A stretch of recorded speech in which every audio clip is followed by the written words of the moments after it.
자, 오늘 첫 소식 가보죠. 네, 문재인 대통령이 오는 28일 청와대에서 김태년 더불어민주당 원내대표와 주호영 미래통합당 원내대표를 청와대로 초청해 오찬을 함께 할 계획이라고 합니다. 이번 회동은 문재인 대통령이 먼저 제안을 하고 두 원내대표가 응해서 성사가 됐다고 하는데요. 이전부터 물밑 접촉은 있었지만 이 봉하마을에서 열린 고 노무현 전 대통령 서거 11주년 추도식에서 강기정 수석이 이 의중을 전달해 확정된 것으로 전해졌습니다.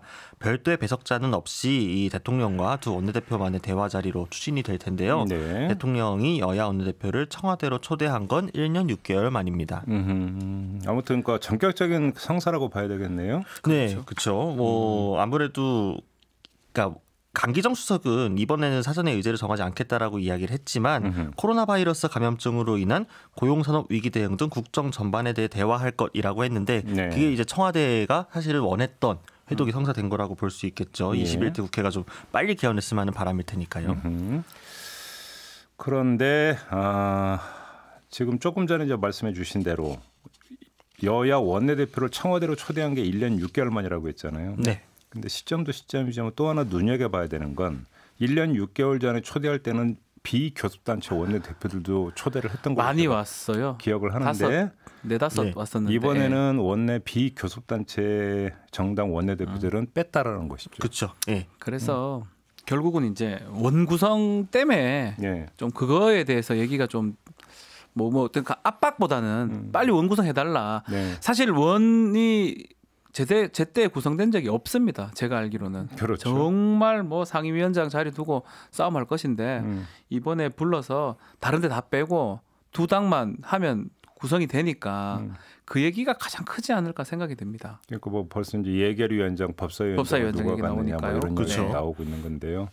지금 원래는 법정 시한이 6월 8일이거든요. 그렇죠. 6월 8일까지는 원구성 협상을 마무리를 해야 되는데 법으로 봤을 네, 때는 그렇죠. 근데 뭐 제대로 지켜진 적이 없어요. 제가 없으니까요. 알기로는. 네. 제가 알기로는 없어요. 또 청와대 입장에서는 빨리 국회가 21대가 개원을 해야 3차 추경안도 처리를 그렇죠. 해야 되고 정부 조직법안 개편안도 지금 준비를 하고 있기 때문에 이게 또 관례라고 할 수는 없지만 아무튼 또 미뤄지게 되면 네. 청와대 입장에서 또 곤란해질 테니까요. 그거 때문에 이렇게 갑작스럽게 정말 필요한 원내대표 두 사람을 부른 거고 많은 얘기들 오가겠지만 결국 원구성 언제 할지 그런 얘기들이 좀 가장 중요한 쟁점 사항이 아닌가 생각이 듭니다. 근데 제가 볼 때는 아무리 이제 이제 선호 관계상 원구성이 먼저 돼야 그다음에 어떤 국정과 직접적으로 어떤 연결이 되는 각종 의안들을 처리할 수 있다라고 네. 하는 논리는 성립이 되지만 사실 대통령이 원구성과 관련해서 감나라 그렇죠. 안 되죠. 배나라 1억이는 사실은 쉽지가 않은 부분이 있기 때문에 네. 예를 들어서 어떤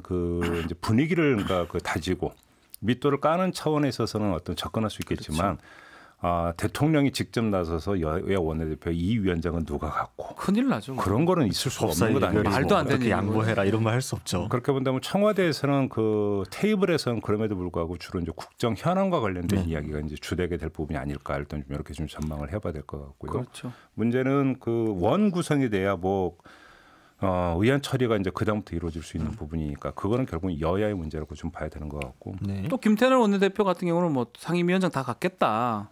그런 얘기도 했거든요. 그럼 엄포라고 봐야 되겠죠. 네. 그런 주요 원내대표도 뭐 한 개도 못 넣겠다고 그러고 있잖아요. 그래서 지금. 아니 논리상으로는 상임위원장을 본회의 표결로 이제 결정을 하게 돼 있습니다. 그렇죠. 네, 법상 네. 국회법상으로 그래요. 네. 원구성 협상이 안 되면 그냥 본회의 표결로 열어가지고 가면 표결로 가면 되긴 6월 돼요. 8일 날 표결로 가면 돼요. 논리상으로는. 그러면 지금 다수당이기 때문에 다 가져가 와요. 네. 예. 자 그렇게 되면 예. 이제 국회 개원과 동시에 어떻게 되는지 전면 거부합니다. 그렇게 되겠죠. 예. 그렇기 때문에 일단 첫 번째 고비는 이제 원구성 협상이라고 좀 봐야 될 것 같고요. 그렇죠.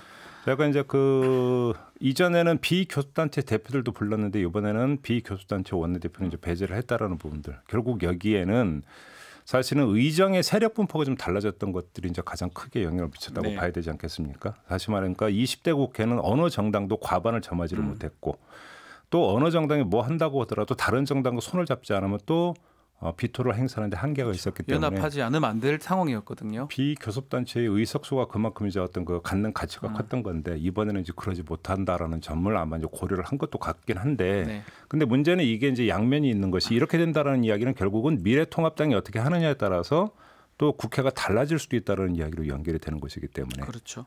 그렇지 않겠습니까? 네.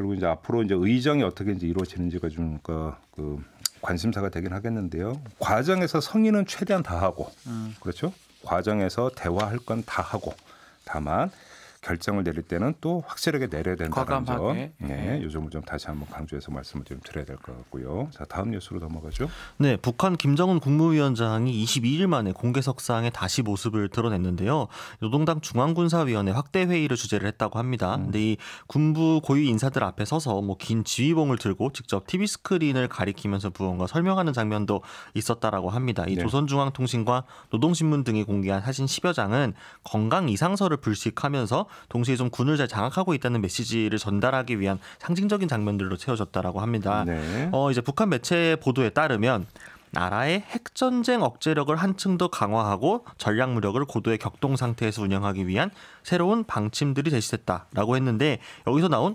핵전쟁 억제력이라는 표현을 두고 여러 분석들이 나오고 있는 상황입니다. 저희 기억이 맞다면 하노이 노딜 이후부터 이제 핵전쟁 억제력이라고는 이제 표현을 쓰고 있는데 그러니까 핵 전쟁을 억제할 수 있는 방법은 핵밖에 없다. 그리고 자기들 주장이죠. 예. 이게 이제 미소 어떤 냉전 과정에서도 나왔던 그 레토릭이 그거 아닌가요? 네, 그렇죠. 핵을 막을 수 있는 건 핵밖에 핵이다. 없다.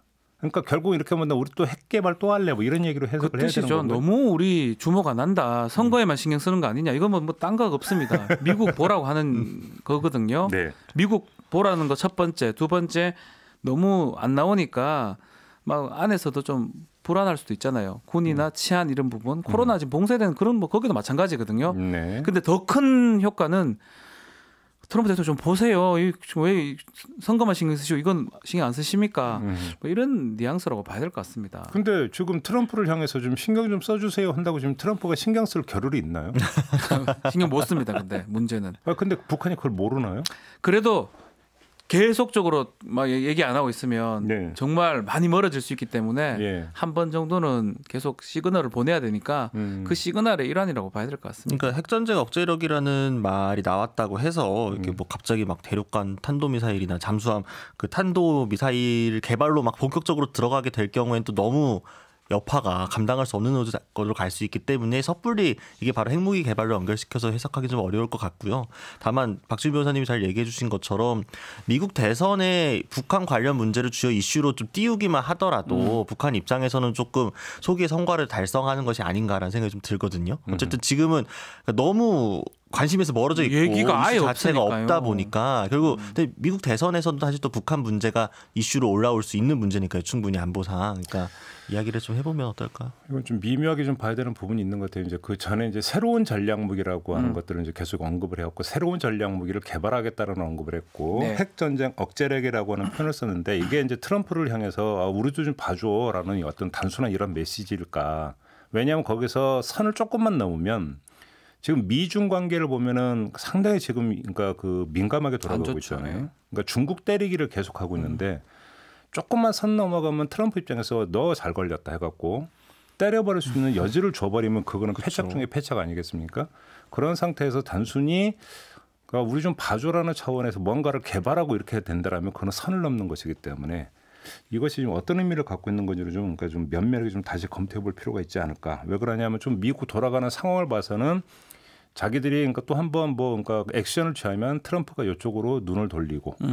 그러면 다시 어떤 미중 간의 대화가 미중이 아니죠. 북미 간의 뭐 대화가 이루어지고 이걸 기대한다라고 하는 것 자체는 너무나 또 천진난만한 접근법이 지금 대화를 기대하기는 어려운 상황이긴 하죠. 지금 상황상으로는. 그러니까요. 근데 지금 안 그래도 코로나19 때문에 트럼프 대통령의 재선에 좀 빨간불이 들어왔다는 이야기들이 많이 나오고 있지 않습니까? 근데 지금 북한이 어떤 식으로 제스처를 취해가지고 이게 미국 정가에 영향을 미친다고 하면은 트럼프 대통령한테는 호재이긴 좀 어렵잖아요. 결국 북한 문제를 제대로 관리하지 못했다라는 리스크가 다시 나온 거니까. 네. 그러면 북한이 트럼프 대통령의 재선에 고춧가루를 뿌릴 수 있는 건 우리도 할 수 있어. 라는 거를 좀 보여주고 싶은 게 아닐까. 근데 또 사실은 북한 입장에서 민주당 후보가 되는 게 자기들한테 유리할까? 그렇죠. 오히려 어떤 그 북미 간의 어떤 날카롭게 대립한 것은 오히려 민주당 정권일 때가 더 그랬거든요. 원래 오바마 때요. 그렇죠. 예. 과거 없으면 그렇게. 그러니까 아마 열심히 이제 그 요즘 이제 주판하기가 안 하고 계산기라고 머리를 계산기를 두드리고 있을 것 같긴 한데. 머리를 뭐 그거 플러스해서 그런 것도 있을 거예요. 뭐 지금 미국한테 보내는 것도 있지만 한참도 안 나타났거든요. 또 아픈 거 아니냐, 건강 문제도 있고 통제 네. 제대로 하고 있냐 이런 것도 지휘봉을 엄청 큰 거 갖고 와가지고 하더라고요. 2m 넘는 뭐 그런 걸 했다고 하더라고요. 그런 모습도 보면 좀 약간 쇼 같은 어떤 그 보여주긴 그런 부분은 또 충분히 있는 게 아닌가. 네. 뭐 치안이 잘 되고 통제가 잘 되고 있다 이런 뉘앙스도 좀 있어 보이긴 합니다. 그러니까 아마 그 지난 연말인가 이제 중앙군사위원회가 한 번 열린 적이 네. 있었고 이번에도 중앙군사위원회가 열렸는데 그 사이에 그러니까 연말인가 열렸던 중앙군사위원회 이후에 뭔가가 나왔다는 얘기는 별로 없잖아요. 없거든요. 그렇죠. 예. 이게 학대 해이니까요. 그렇죠. 중앙군사위원회. 좀 더 지켜봐야 되는 그런 네. 문제인 것 같고요. 자, 마지막 뉴스로 넘어가죠. 네, 정의당 혁신위원회가 어제 첫 전체 회의를 열고 장혜영 비례대표 국회의원 당선자를 혁신위원장으로 선출을 했습니다. 만장일치였다라고 하는데요.